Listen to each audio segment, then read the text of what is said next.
région de Zaporijjia, c'est-à-dire vers le sud. Le 503e régiment de fusiliers motorisés a pris le village de Sherbaki.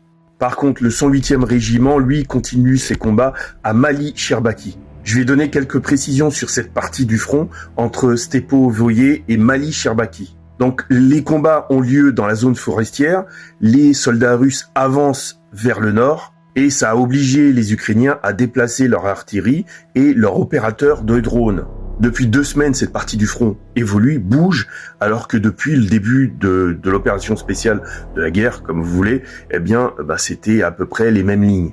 Vers le sud-ouest de Stepo-Voye. Donc les paras avancent et commencent à prendre pied vers Lobkovoye. Et ils commencent à entrer dans les zones d'habitation. Les Russes avancent dans cette partie du front, mais il faut savoir que les forces ukrainiennes qui sont dans cette zone, ce sont des troupes fraîches. Depuis le début de l'opération spéciale de la guerre, il s'est pratiquement rien passé dans cette zone. Donc là, en fait, ça va pas être les mêmes avancées qu'on peut le voir sur les autres fronts. Et les Ukrainiens ont eu le temps de mettre en place des fortifications.